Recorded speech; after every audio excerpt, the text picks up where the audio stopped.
And we are back. So, welcome to this new chapter. In this section, we're going to be learning how to take what we've learned so far and get a little bit more complex, get a little bit deeper into the editing process. So, we're going to be learning how to create a hype edit. And what I mean by that is just a short 30-second edit that's high energy, high speed, and really something that's exciting. So, what we're going to do here is use the key techniques that we've learned so far, which are workflow. We're going to organize everything, back everything up, create a clean workspace. We're going to then pull our selects to decide what's going to go in our content. We're going to create our rough edit. And then we're going to find the best sounding track that really fits our edit. And finally, we're going to learn some new techniques around stylizing, time remapping, post production stabilization, and how to take okay looking footage and really edit it in a way that makes it look more professional and more creative. So go ahead and get your editing software ready to go, and you can either edit past content that you already have, or you can download the same exact footage that I'm going to be working with.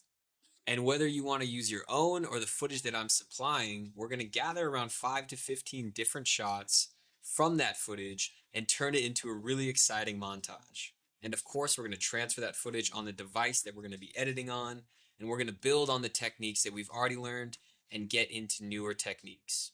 And then you're going to export and share your video URL link, whether you upload it to YouTube or Facebook or wherever you want to share it. You're going to post that link in the student Q&A section for feedback and to share with your fellow students. Perfect. So we're going to start right from the top with this. For these first few edits that we do, these first few learning lessons, I want to do the whole process from beginning to end so you get more of that repetition, building that new habit and that new process to really cement in and really get concrete on these new habits for a faster and better workflow. If you haven't already, gather your content. You just want to have stuff. It can be shot on your phone, your DSLR, wherever you shot it, it's totally fine. It should be in the more exciting, faster pace, 30-second video kind of hype genre. If you want to use any content you have, perfect. If not, download the supplied footage. I'm going to be editing the supplied footage, which is the footage or the edit that we shot in the cinematography masterclass course. So let's now hop over to the screen cap so we can start capturing our content. I'm going to first start with creating a brand new folder. I'm going to call this Hype Edit. And I'm going to create a subfolder called Footage. I'm going to create another folder called Music. And another folder for my editing files, which I'm going to call Premiere. You can title this whatever you want. And let's start with that. So here's the content that I'm going to be working with here. We have pretty straightforward footage shot on my phone here.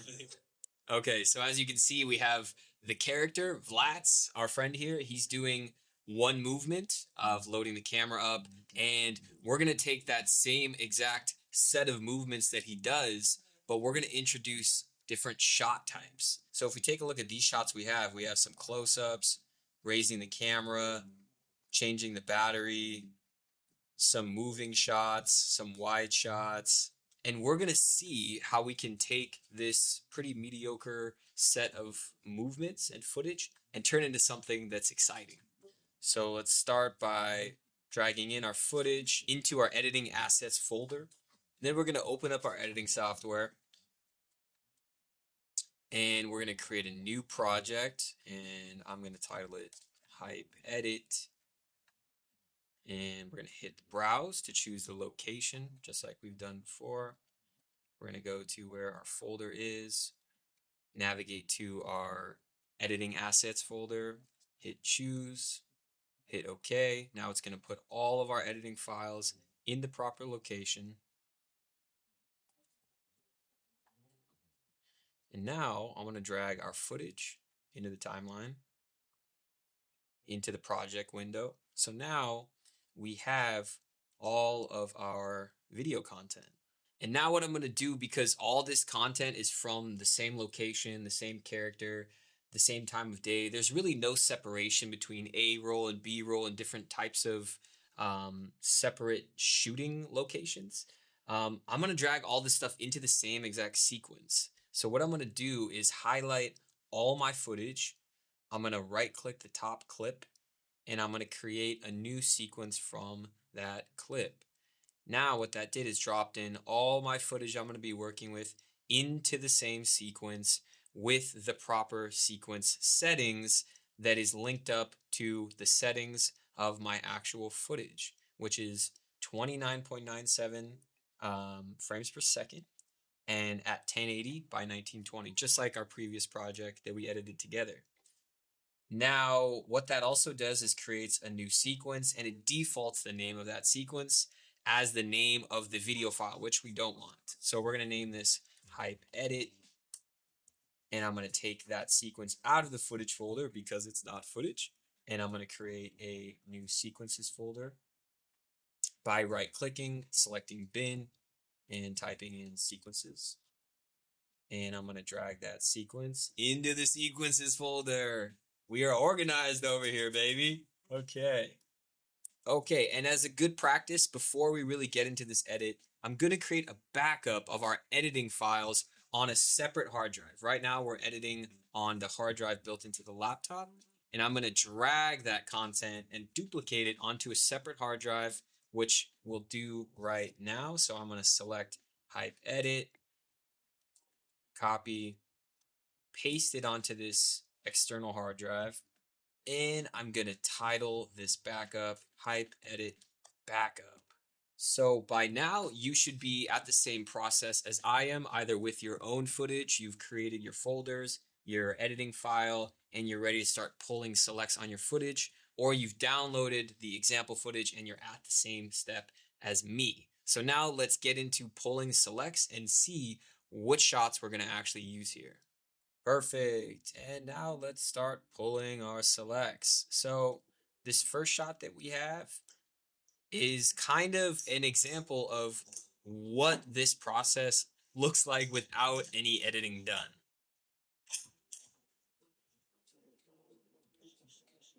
Perfect.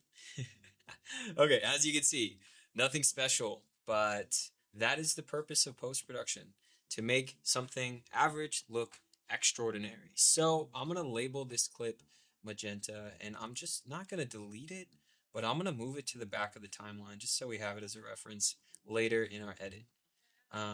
Next is this type of project that we're working on right now. We already know ahead of time we're not going to be using the audio from our shoot because, first of all, everything's shot at 240 frames a second off my iPhone. So the quality of the sound is not going to be good because everything is slowed down, I think 8 times slower than normal life. And we're going to be using a musical track. So there's two things we can do. We can either select all of our clips, hit Command L like we did in our previous edit, and delete the audio, leaving the video to work with. Or we can mute the entire track and layer of the audio. Both do the same thing. If you are doing an edit and you temporarily want to get rid of your sound, um, but you don't want to delete it just in case you're going to use it down the road, you can mute the track. If you know 100% for a fact you're not going to use the edit, you can delete the track instead. So with that done, now let's move into pulling our selects. And there's going to be a lot of empty spaces here because we're shooting at such a high frame rate. So there's going to be a lot of scrubbing ahead. So what we're doing is we're trimming out what we don't need. So we're going to scrub forward to where the action happens. Okay, he's pulling out the camera, opening the battery. So that was actually a mistake. We're not making a blooper reel here, so we're not going to be using any mistakes in this edit. Scrubbing forward, okay. Pulls up the camera, opens the battery, throws it on the ground, loads in the new battery, and raises the camera. So this is kind of a master or a wide shot that is showing more of the whole process. So we're going to be saving these different types of takes. And then after we save all of them, Then we're going to go back and watch them all the way through to decide which one of the three of a specific take to use. So this actually saves you a lot of time in the long run when you're doing a personal project that you shot with friends or a client project and you're trying to put the edit together, but you're getting ahead of yourself a little bit by trying to make the final product when in reality, the editing process is a slow, refining, version by version process where you're getting closer to the final product with each pass on your footage. So we have another wide shot here.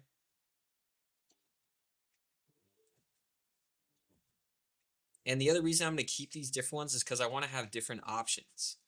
That's another part of post-production here, is having options to work with. Okay, so I'm going to take these two wide shots. I'm going to label them the same color so we know that these are wide shots. And then we have these close-ups where he's raising the lens. I'm going to now label these.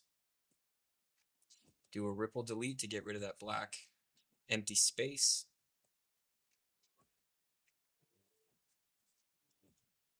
Okay, now we're going on to a different shot where he's opening up the battery cartridge, letting the battery fall. Very 007 James Bond. Okay, we have another version of that. So I'm going to scroll to where the action happens right before he opens it up. Make a cut there.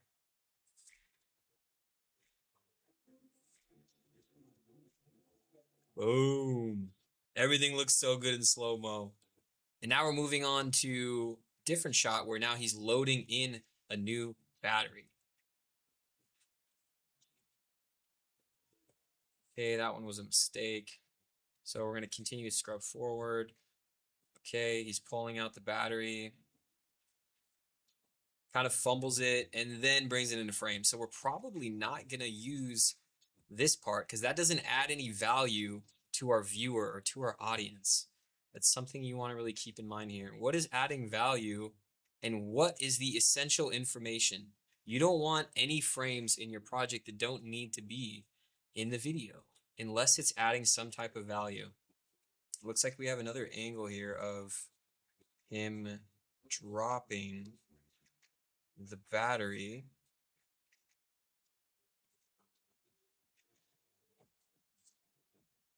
Okay, so let's scoot that one over so that we're a little bit in the proper chronological order here. And then I think, yeah, we have this final shot of just a close-up of the battery hitting the ground.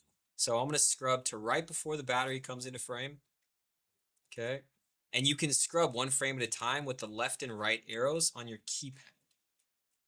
Okay, right there, make a cut, delete what's not needed. Boom. Now I'm going to make a cut after the battery's been on the ground for a minute. We definitely don't need any of this. Delete that. And let's put that roughly where it's going to go. So he throws the battery. Okay. And then the battery hits the ground. And again, I held command. When I drag this clip, if I were to just do that, it's going to delete the front of this green clip. So if I undo that and I drag and I hold command and drop it, it scoots over the green clips and everything behind it instead of deleting it. So what we now have is a string of all the potential shots that we are going to use. Once you have all your potential shots that you're going to use, all your selects have been pulled, we then go to the sequence that we created these selects in, duplicate that sequence, and update the name of it, hype, edit, backup. Let's just say hype, edit, selects, backup. Put it in the sequences folder. And now we can very easily pick and choose the best shots with the best camera movement and best performance from our character. And as we go through this, now that we've finished our selects, we're going to start making our rough edit. Now, we're not going to use any music yet because we want to first get this sequence down from right now it's at 6 minutes and 5 seconds. We want to get it a lot closer to kind of that 30-second window. that the actual edit is going to be before we drop in the music track. Okay. So let's now scrub through our selects and see which shots are going to be the best. Okay, so if we look at the beginning of the sequence, this is going to be our opening shot. Okay, so I'd imagine that by the time we get to here, we have plenty of other coverage. Simply meaning by coverage, I mean other angles that are covering what we're shooting. So more coverage means more shot options. Less coverage means less shot options. Since it's going to be a really quick paced, high rhythmic pacing, we're probably going to have a cut. By the time we get to here, we have plenty of other shots to choose from. So I'm going to delete right there. And I know we have better coverage from the selects we pulled. This is kind of a wide, boring shot. It doesn't look too dramatic. The battery is kind of, sadly falling to the ground. He's reloading, but I know we have better reload shots from the process we just did. So I'm going to delete that. And now I'm going to see if this intro shot is better or if this one is better. So let's go ahead and delete the excess from both of these. And let's play these back to back. Okay, I like his posture there and the way he kind of pulls around the camera. It looks like the camera's got some weight to it. This one is not as interesting. The way his body's angled, this one seems to be a little bit more appealing with the camera movement versus this one. Okay, so let's go ahead and make the decision to delete the second one because it's likely that we're not going to use it. And we always do have it as a backup in our select backup sequence. Okay, that's a little bit out of order. We're not going to use that one yet. So we're going to the opening the camera, which means that we can actually put these at the very end. And that this set of orange clips is going to be the next for our sequence. So let's see which of these three is the best take. Okay, looks like the battery gets caught up on that take. I don't think we're going to be using that. That's okay. That one is really cool. Let's delete this middle shot that we don't need. So then we have opening the battery thing, pushing the button, and then throwing it. Whenever you're skipping forward ahead in time and kind of breaking continuity by speeding up a process, you're automatically making that process kind of jump forward and feel a bit more exciting.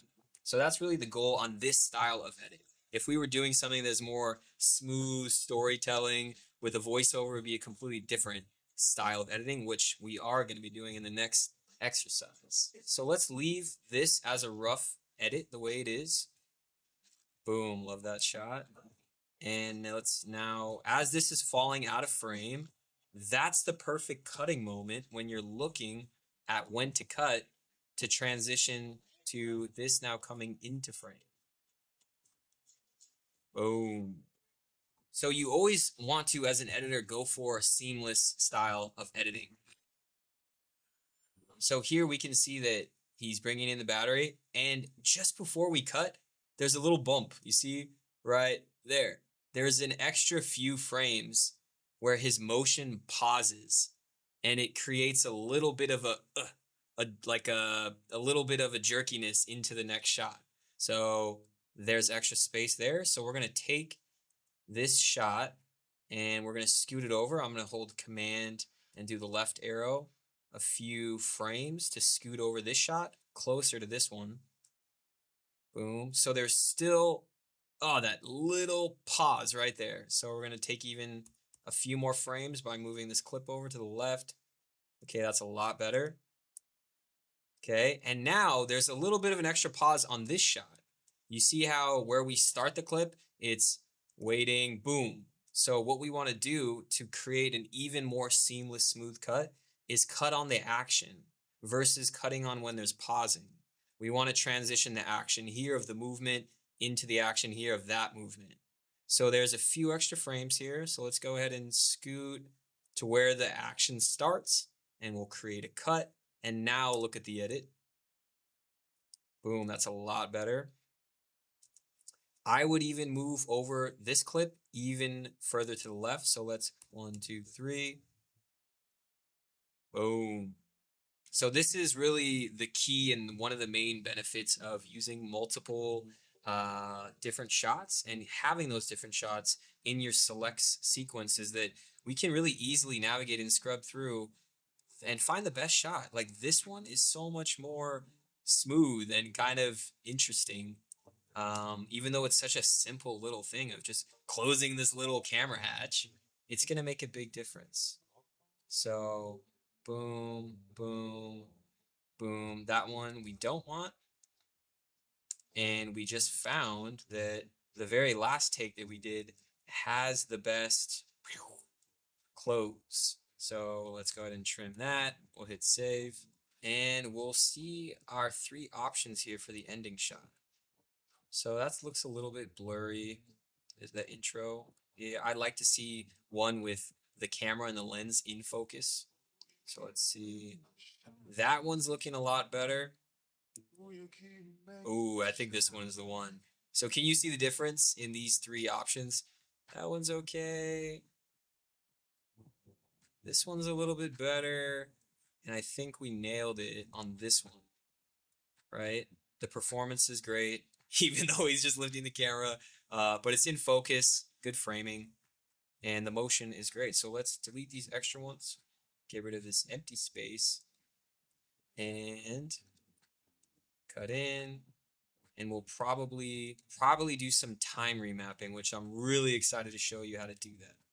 Perfect. And now that we have our super rough edit ready to go, next up is to find the perfect song to match our edit.